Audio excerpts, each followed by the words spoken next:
Hello, welcome to Together We Feel. It's a come as you are conversation here on the Embracing Layers Network today. I've got two friends here with me. They've been with me in the past as guests. They've been with me on panels, but they haven't been together before. These two women bring an incredible amount of wisdom, a sense of a foundation that allows them to know who they are and to hold the complexity of feeling multiple things at once and not losing their contentment and joy in the process. They because they have done the work on themselves, they are curious by nature. They're able to hold all of it in a really beautiful, thoughtful way. I learn from them every time I talk to them. And I'm so thankful to have Lisa McCourt and Tara May Temple joining me today on this Come As You Are. They are not in blizzard conditions in New York. To all of our friends in New York and Boston and Philly, up and down, hang on. I know it's messy there right now. Happy Nor'easter. I've been through 2 Nor'easters myself when I lived in New York. I get it. Stay warm, stay safe, and hopefully this gives you something to do today. And hopefully you have internet and power to do so. I'll kick us off on the Come As You Are. Today is post-Olympics, the day after the Olympics. And it's always a traumatic day for me. I've told you guys, if you follow me on my socials, I love the Olympics. If you've been following my Instagram, it's massive postings about Olympic stories and all the things. And so, yes, I do love the Olympics. They bring me great joy. They remind me of our humanity. The stories that come out of the Olympics that you just can't predict, both sometimes heartbreaking and other times surprising and joyful, just fill my soul. And to know that with all that's going on in the world, we can still come together and have that collective experience as humans, I always just love. And I love the winter ones because they kind of helps me with my winter blues and doldrums. It gets me something post holidays to be excited about and look forward to. So I'm on a post Olympic. I always cry at the end when the stories and highlight reels come out and the closing ceremonies. So I'm reeling a little this morning, but also so thankful to get to learn about these people and their journeys and their stories in a world where we need to be reminded of that. I was so proud of how so many of the athletes took a risk, but were bold in sharing their stories, sharing their beliefs about what's happening in the world right now, and knew that there could be a cost to that. And for some there have been, but it was a good reminder of like, you can love a place you live and also recognize it doesn't need, if you see there's something not going well, and this goes for a country, it goes for your life, it goes for people that you are involved with, you can both see there's a problem and still love that person, place, or thing with your whole heart. It doesn't mean you don't love it or love them any less. You're just able to hold the nuance of, this is a wonderful thing I love, and also there's a lot of issues here right now that we dealt with. So it's just such a great reminder of holding both of those things. So that's where I'm at today. Lisa, my friend, how are you doing? And how are you on this Come As You Are panel Monday? Oh, thank you, Melissa, for starting these beautiful conversations and inviting us. I love that you spoke to that duality. I feel like that's where I am as well, with less to do with the Olympics. But in my joy school, we've been talking so much about, and you spoke to it, holding everything, holding the full spectrum of all the devastating, heartbreaking circumstances that we're witnessing and facing into every day today, and keeping the pulled back perspective with the faith that it's leading to something more beautiful. We talk about in Joy School, okay, so today is absolutely a horrible time for our country. If we could go back in time to before any of this happened, would we? And to me, that's the question, because if it's a choice between how things were then versus how they are now, well, duh, we'd rather it be how it was then. But if we believe that all of this is a massive cleansing, a massive reorganization, a massive deconstruct in order for something new to be constructed, would we really go back, or is it just like about holding that vision and keeping on pushing through to that new beautiful next thing that's going to surface? And that means holding the dichotomy of the bittersweet, like you were talking about with the Olympics. It's like holding the joy with the sadness, holding the promise with the witnessing of the destruction. So yeah, I'm there with you, but without paying attention to the Olympics.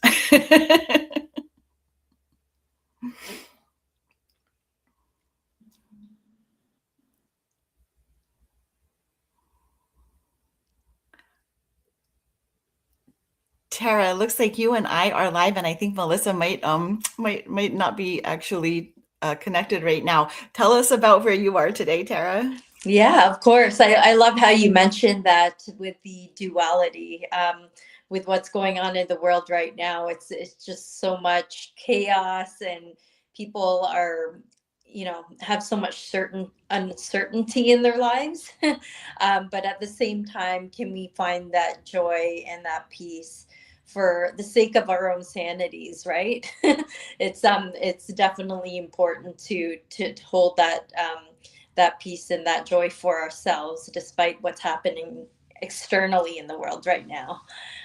So I'm glad you both spoke to that as well, because it's definitely something that needs to be addressed and not swept under the rug for people to suppress or ignore what's going on in the world right now.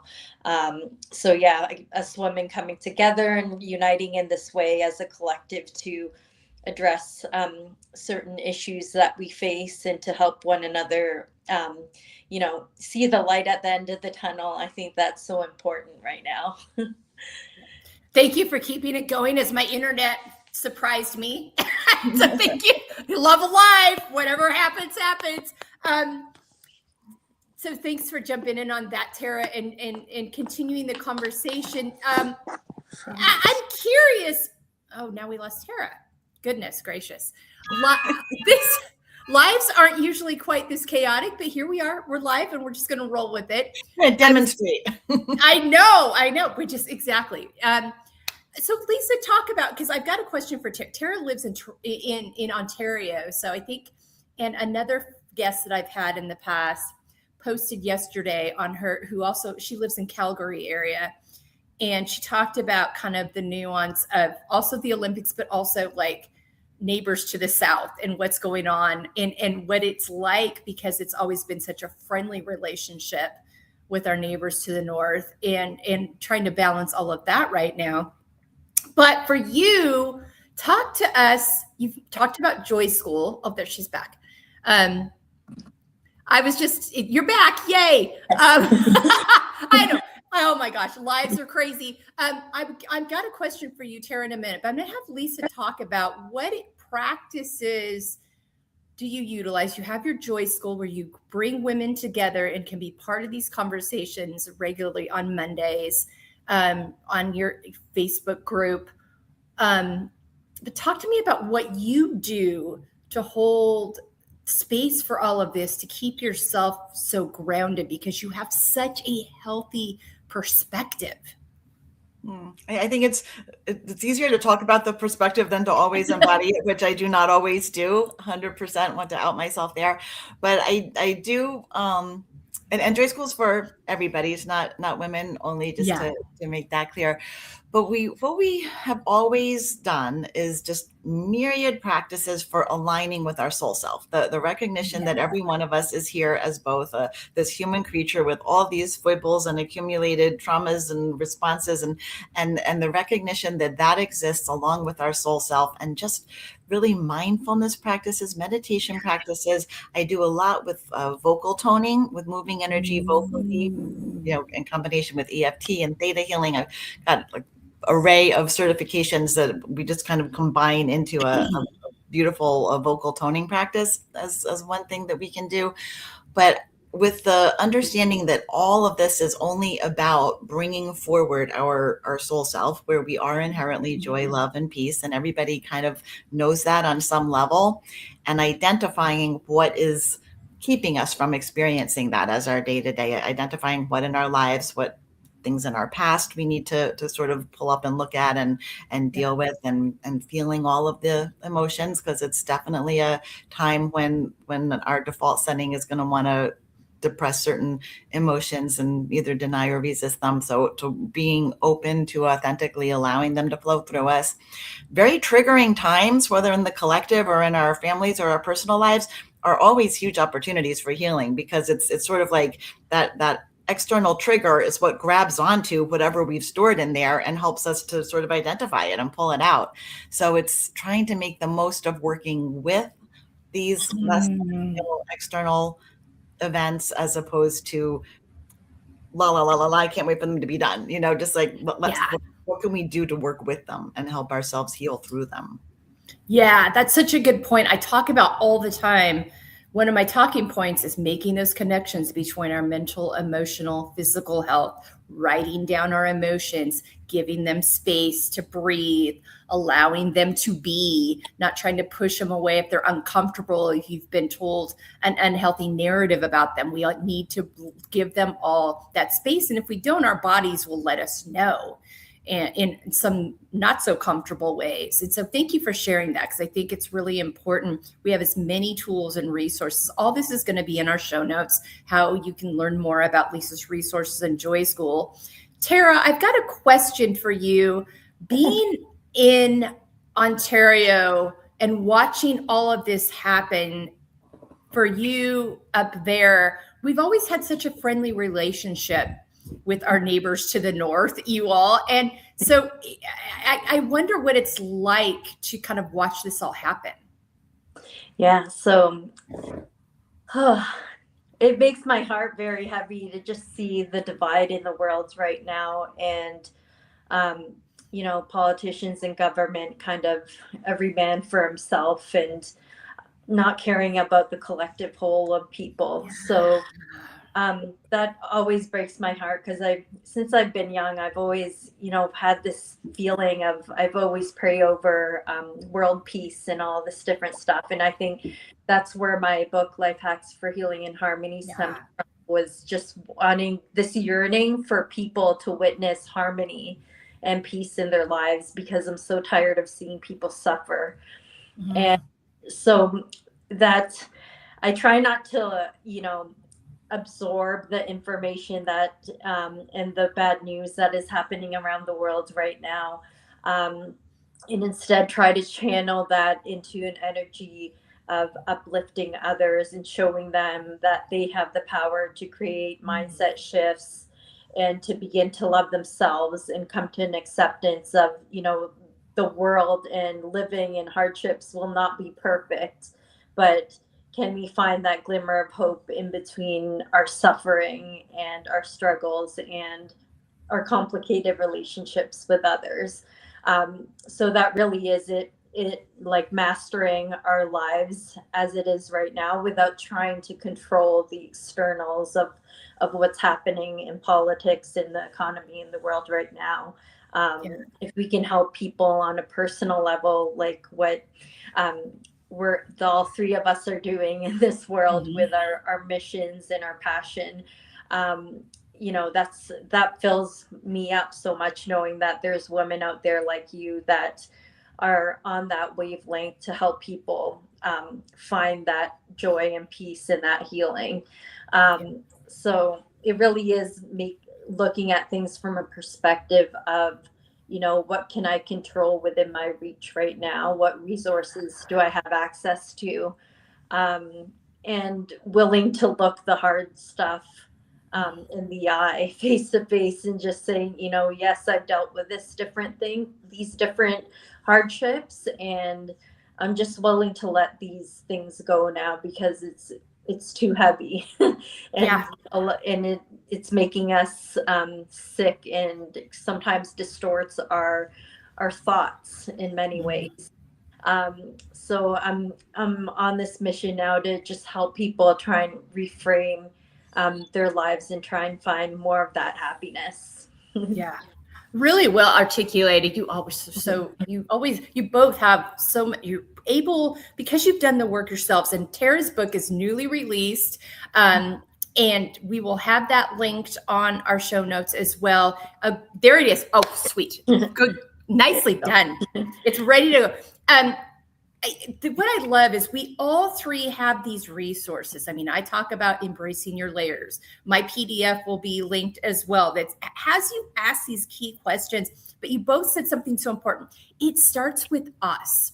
And this is going to sound really simplistic, but I truly believe that every human would slow down and take the time to do that work on themselves, to truly embrace their layers, to get curious about where these shame issues, fear issues are what they're embedded in, unlearning the truths, untruths, and the stigmas and narratives we've been taught, and relearning what is actually true for us, and getting really curious about what does alignment look like for me, and knowing that we're valuable and worthy of doing that. So starting that work with, embracing your layers and really getting curious rather than judgmental, asking yourself about what nourishes you, identifying yourself by who you are, not what you do, and making sure your life is aligned with those things that fill you up, those things that align with you, that you are thinking about, how do I want to feel? I say 6 months when I'm talking to people, but it can be tomorrow, the next year, whatever it is. And what am I doing, engaging in, practicing to make that a reality, knowing that we're all responsible for our own happiness. We're worth that. We need to be prioritizing that and asking ourselves these questions. We all have resources to help with that, but I truly believe if each human could do that, we would lead and guide and live and treat each other from such a different place than this very wounded, very complex, many times hurtful for many, only helpful to some. Because when you all do that work and you're coming from that healed place, you genuinely know your worth, and therefore you understand the person sitting across from you's worth. And you want something that's well for all of us. And you're curious. I keep going back to curious rather than judgmental. I say that all the time on my platform. That was a key turning point for me in my own journey. And now I have to really work to apply it to others. And let me tell you, it's a struggle. Lisa and I were having this conversation before we got on. I really struggle when I see, people advocating for things that aren't only not healthy for them as a collective, but also for the greater good. And it's like, why are you doing that? What is your story that has led you down this road? And but yeah, I think that the biggest thing, if you're feeling any sort of angst right now, or a discomfort or sadness, it's a wild world. We all have resources here. Look at those resources and see which one feels helpful to you. Or if you're utilizing some of these resources or have something that works, share it with others. Talk to other people about it. Talk to other women about it. It's a tough go for women in the world right now, across the board. It's been a tough go for women in the world pretty much since we were created. There has been this imbalance, unfortunately, that I don't believe was ever meant to be. But has come to be. And so, continuing to not get discouraged. But Tara said something so important. We each do the thing we can do, because a friend of mine and I were talking the other day, and we were going back and forth, and she had shared some things that were happening locally in a place I used to live. And she's still there. And she's like, oh my gosh, have you heard about this? And it was very disturbing, very concerning, something that's happening on a national level, but is that the foundation of it started in this place where I used to live and love very much. And And she was talking about like, I don't know where to, I'm so overwhelmed and angry every day. I don't even know where to start. And I was like, you know what, me too. And also just look at the thing that you care about, what you're aligned with, and start there. We can't all do everything, but we can all do something. And I know that's been said several times, but it's really true. So be engaged in that thing that gives you hope. Be engaged with the people that fill you up. Try to, and I'm giving this advice at the same time owning that I am not very good at this, but I am really trying. Try to be curious about those that are in opposition and ask really thoughtful questions if you're engaging, and also own that you're not going to be for everybody and everybody's not going to be for you.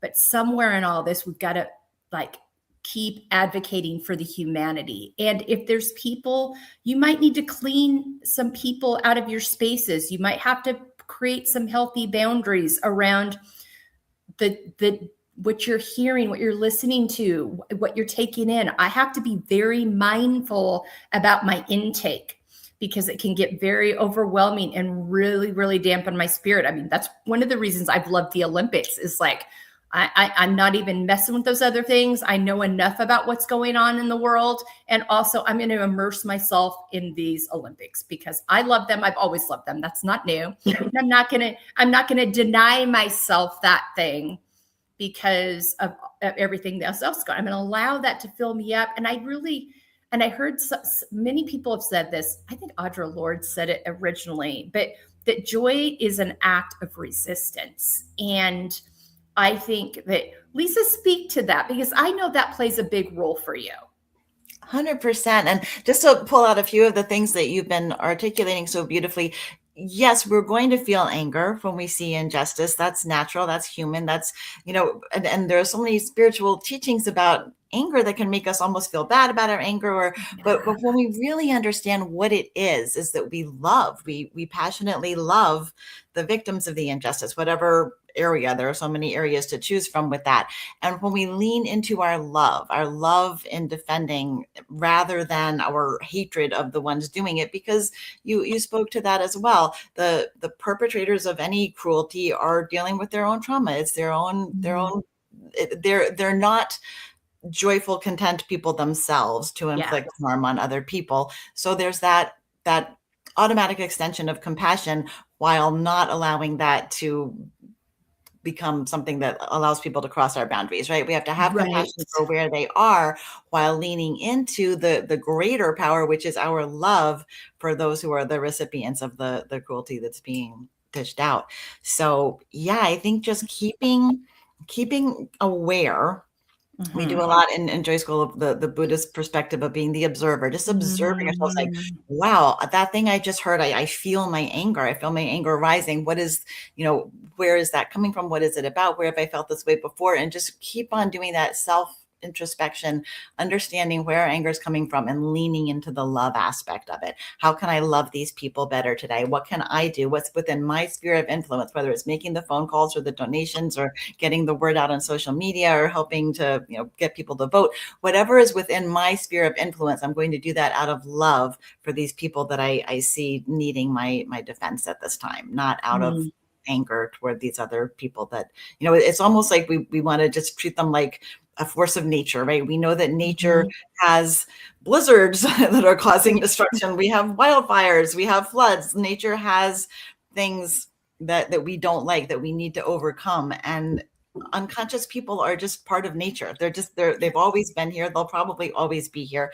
When we can look at it that way, like the rabid dog, we don't hate the rabid dog. We don't blame the dog for being the way it is, but we are going to keep it in the cage and not, feed it with our hand extended. We're going to take precautions. And I think when we can just stay in our hearts about having compassion for those who are inflicting suffering while making our main focus on loving and protecting the ones that we need to protect, that's how we stay in our joy with it. Yeah, absolutely. Tara, you talked about earlier, you are an empath and you really have to really mind your energy in terms, because you really know that about yourself, that you have it in you to take on a lot of the hurt and healing. What kind of practices do you utilize to help you stay alert to that and not let it bear you down? Yes. So since I am an empath and I do feel a lot of people's emotions, yeah, it can be heavy at times. And so my daily practice does include meditation or mindfulness. And with the meditation, it usually has a lot to do with energy clearing. So doing one that deals with the chakras and clearing out those energy centers so that I don't absorb the highly intense emotions of other people, because the emotions there can kind of weigh you down.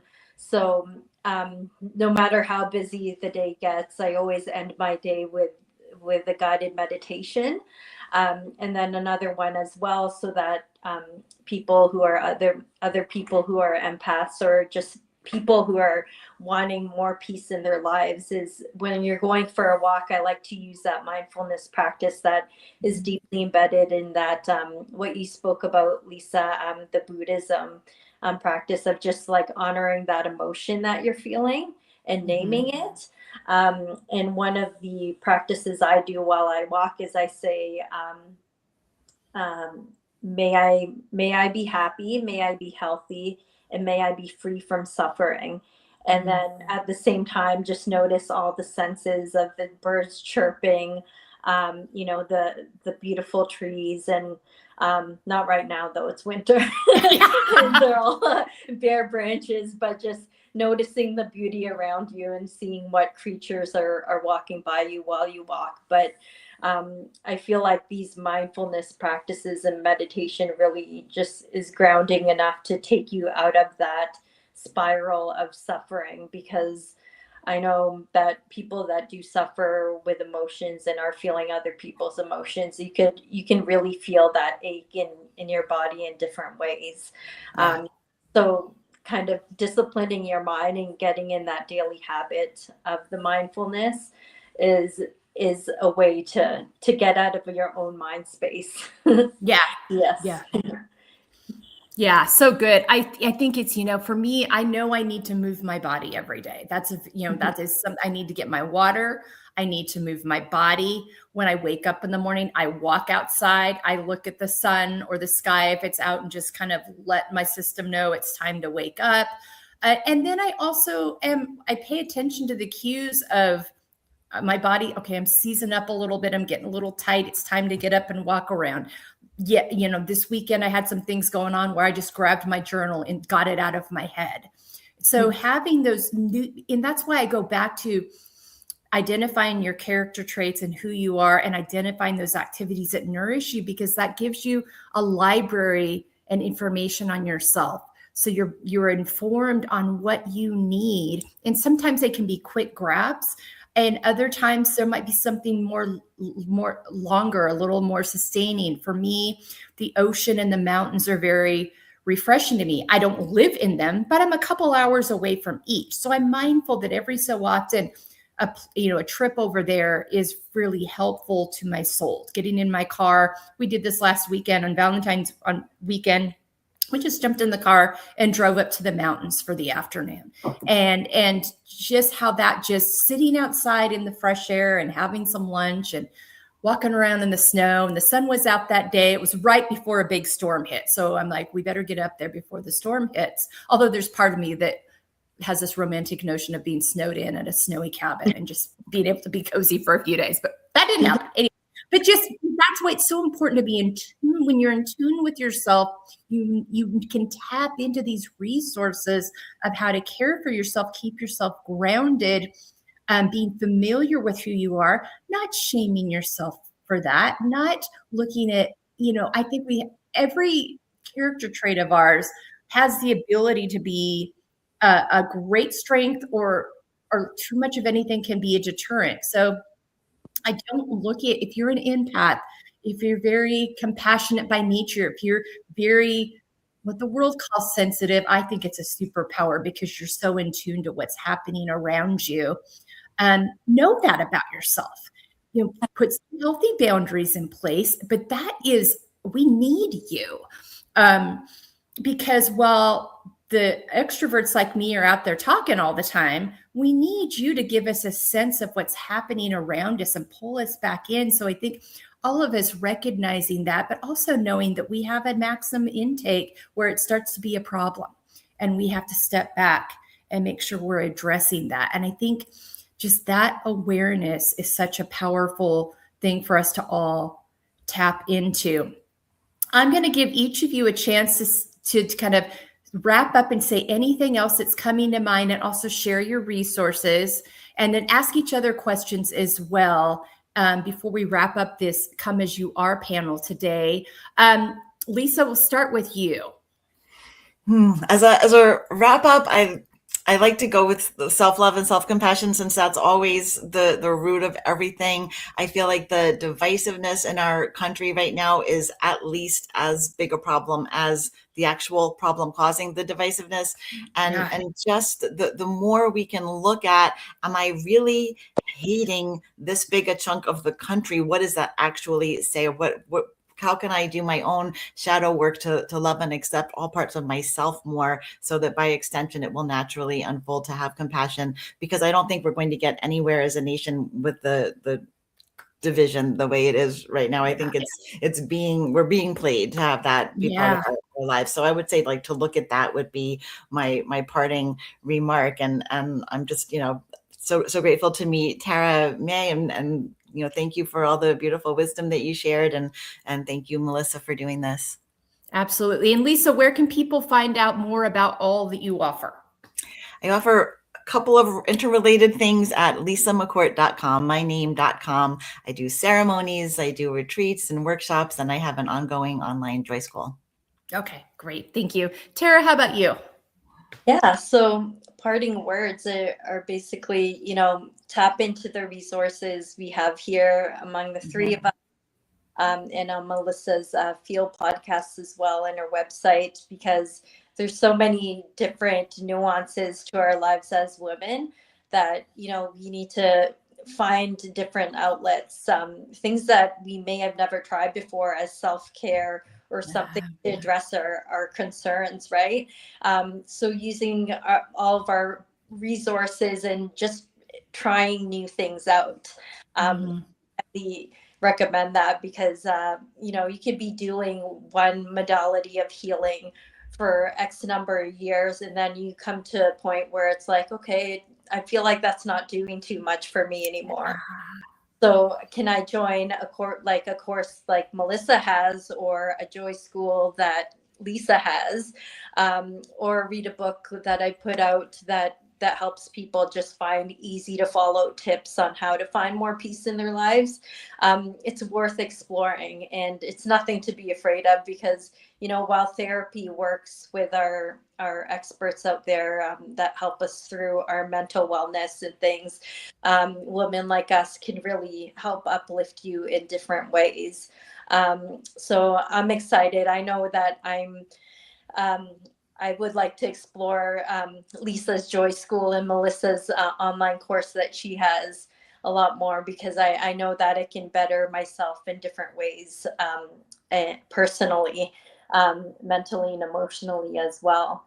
So if we can just tell people word of mouth of all these resources we have access to, I think we will grow stronger in what we can offer everybody, and helping people get to that higher state of consciousness and love and compassion.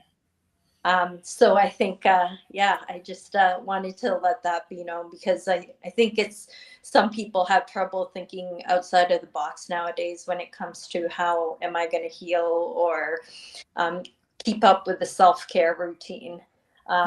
Make it a fun thing for yourself. It doesn't all have the same old stuff. Yes. Where can people find you, Tara? Yeah, so I'm on Instagram at Tara May Temple. I post regular things that'll help uplift you and inspire you. I'm also on Facebook at Tara May Temple is my page. And then my website is tarasawakening.com. Yeah. Tarasawakening.com. Okay, this will all be in our show notes, guys. Really good point, Tara, about different seasons in our life require different things from us. Get curious. If you've had a great, regimen in play or schedule in play, and all of a sudden it's not feeding you, get curious. It just might be time for a shift. We continue to grow and evolve. So really, really great point. I'm so glad you honed in on that. For me, go to embracinglayers.com. We have so many resources. There's going to be a PDF in the show notes to help you start asking these key questions, getting curious about yourself, getting to know you. But yes, I've got the podcast that drops every Tuesday and Thursday. We've got the online course. The beauty of the online course is you purchase it once, and we've got 3 different iterations of it. You purchase it once, you have it for life. Do it with your friends, do it with your community, do it by yourself. You can go back and revisit it. There's a workbook that goes with it. So you can have the workbook, and you can repurchase for $9.99 another workbook if you want to do it again in a year and see where you're at. There's so many ways. I do one-on-one sessions. I do speaking.